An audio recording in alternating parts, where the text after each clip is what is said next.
The sad reality is that when you lose weight, some amount of the weight that you have lost is going to be fat mass, and some amount of that weight lost is going to be muscle mass. Ideally, we'd like to live in a world in which all of the weight that we lose is fat mass, and all of the weight that we keep is muscle mass, but sadly, that is not the reality that we live in. Luckily, there are ways that you can optimize this ratio and ensure that you're keeping as much muscle mass as possible while losing as much fat mass as possible. And so that's what I wanted to talk about today, is simply what are the optimal best strategies that you can use to ensure that you are getting the best out of your weight cut. As always, don't hesitate to smash that like button, help level up the channel, help bless Himbos around the world with the magical ability to lose lots of fat while retaining a lot of muscle mass. So what are the things that you can do to maximize the amount of muscle mass that you keep during a cut? The first and most obvious one is to lift weights. Now, obviously this should go without saying, but I'm gonna have to re-emphasize it here, as oftentimes this is something that people overlook. When it comes to training, lifting weights, that provides the single greatest stimulus in terms of building muscle mass. And so what happens is, when you are cutting weight, you're basically in a position where you are going to have increased muscle protein breakdown, and that means that you need to offset that by continuing to train. So at this point, you're not really trying to build muscle mass anymore, you're just trying to keep it, but it's basically the exact same method. You are training as hard as you can to give your body that stimulus, that signal that it needs to be signaled to continue building muscle mass as fast as it can. And of course, it just happens that in this case, it's building muscle mass at, probably about the same rate that it's losing muscle mass. And the end result is that it's probably not going to change very much. There is a lot of questions I get about, okay, do you need to train differently while you're in a cut? Should you change the kind of training that you're doing, and so on? Well, the answer is not necessarily. You really should be doing pretty much the same stuff that you were doing before. However, if you are in a cut, that is going to cause some problems where, for example, you might have lower energy levels. You might not be able to stick to the same level or volume of training. You might find your strength decreasing a little bit as you get into a cut and you lose a little bit of muscle mass. And so the end result is that you have to be a little more flexible and accept the fact that you're going to need to cut back periodically in terms of the amount of volume that you can tolerate, in terms of how strong you are, how heavy of the weights you can tolerate. And that's not necessarily a loss. That's not necessarily a bad thing.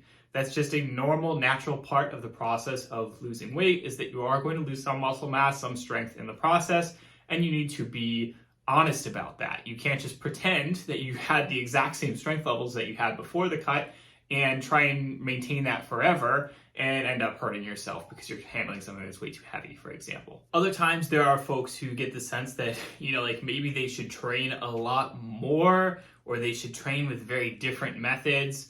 And that's probably not going to be a great idea. Again, when you are in a cut, you're going to be in a low energy state. And so trying to train more than you were previously, probably not a great idea. Your focus here is not on trying to build muscle mass. Your focus is on trying to maintain muscle mass. And very often that means that you'll have to sort of cut back in terms of the number of sessions that you're doing, or whatever the case is, so that you can maintain your energy levels and not, just grind yourself to dust and get yourself hurt. For most people, 3 to 4 sessions a week is sufficient in most cases.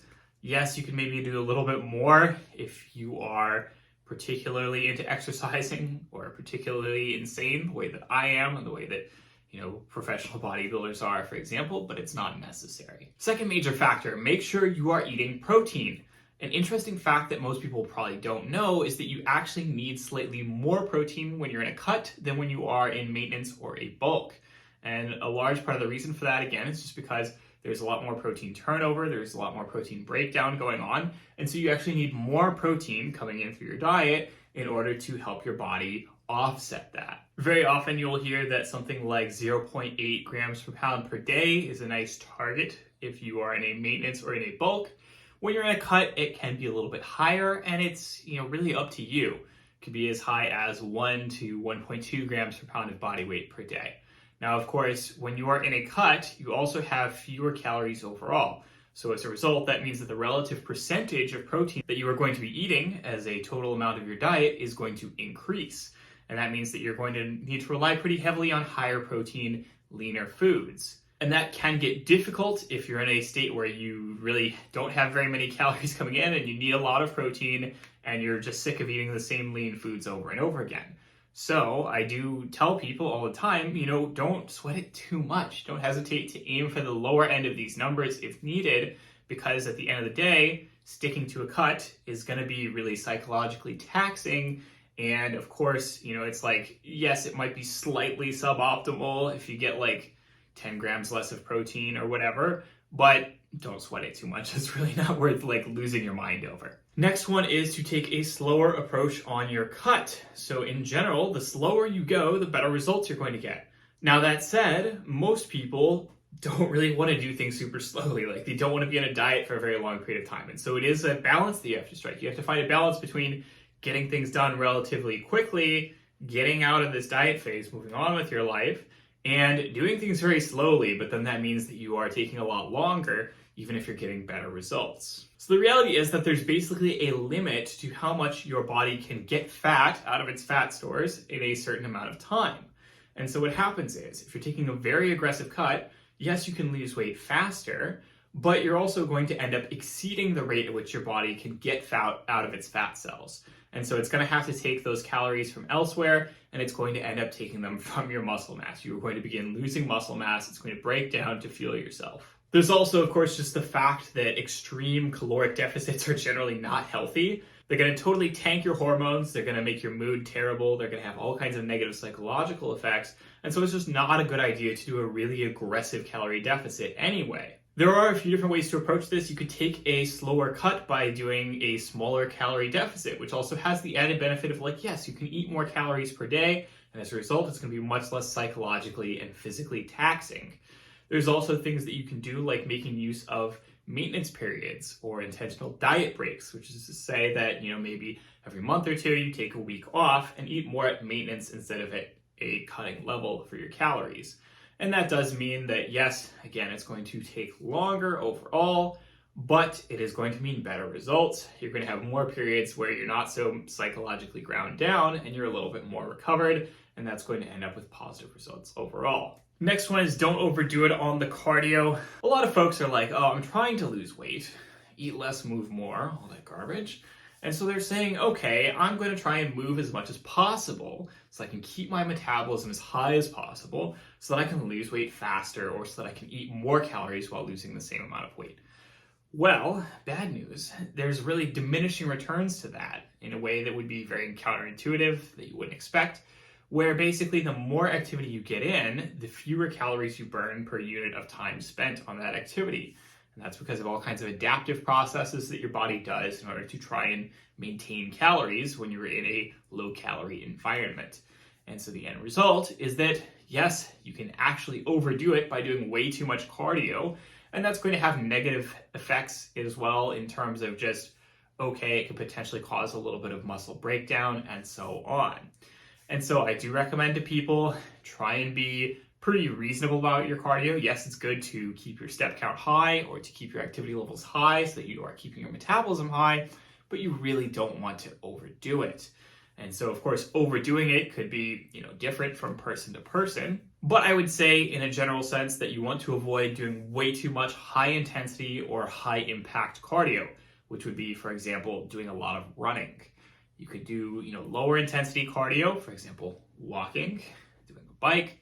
You could also just be doing lower impact cardio in terms of not doing a ton of slamming your feet on the pavement. These things are going to go a long way towards making your cardio a lot more tolerable and a lot more able to mix with everything else that you're doing so that you're ensuring that you're not losing muscle mass in the process. And then, of course, all the usual rules apply in terms of how you are trying to maximize the amount of muscle mass that you build in other diet phases. So that includes things like get as much sleep as you possibly can.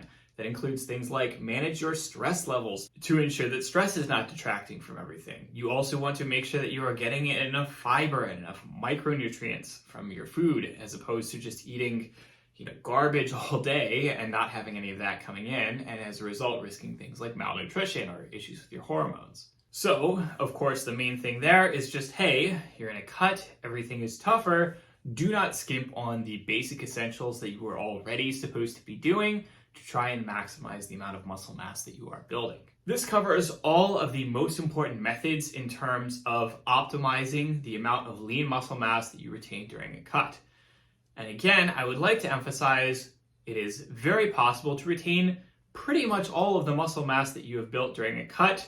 It is something where people are often very afraid of doing a cut because they're afraid that they will lose a lot more muscle mass, or they think that they will lose a lot more muscle mass than they actually do. And they worry about all kinds of little minutiae that really aren't going to be a huge contributor.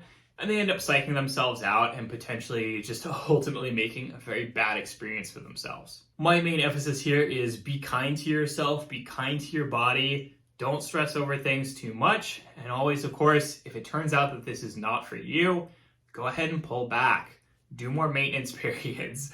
Shift back to maintenance or gaining or something like that. You don't necessarily have to always get super lean if that is not really an athletic goal that you really aspire to or that is really benefiting you mentally, psychologically, physically, so on. And I would also like to emphasize that most people are afraid, they spend a bunch of time in a gaining phase or in a maintenance phase building muscle mass, and so they think, oh God, this is so counter to my entire goal, which is to build as much muscle mass as possible, right? I'm losing muscle mass, and that's the most important thing in the world. Well, it's also important to recognize that muscle mass can return actually pretty quickly when you come out of a cut. Your metabolism can bounce back pretty quickly after a cut, and the end result is that you will typically see that, in the long term, it's basically no problem. You are going to gain more muscle mass regardless, and that's a good thing. So I would simply not worry too much that you are going to be losing too much muscle mass because it's always reversible later. You can always return to a bulk, you can always return to building more muscle mass, and it will come back pretty rapidly, and it will be as if nothing ever left. So that is all for this week's video. I hope you enjoyed this video. As always, don't hesitate to comment down below. Let me know what you would like to see in future videos. Smash that like button, subscribe button, notification bell. Share this video with all of your little Himbo friends, all the usual things that you normally do. I will talk to you all next week. Have a good one.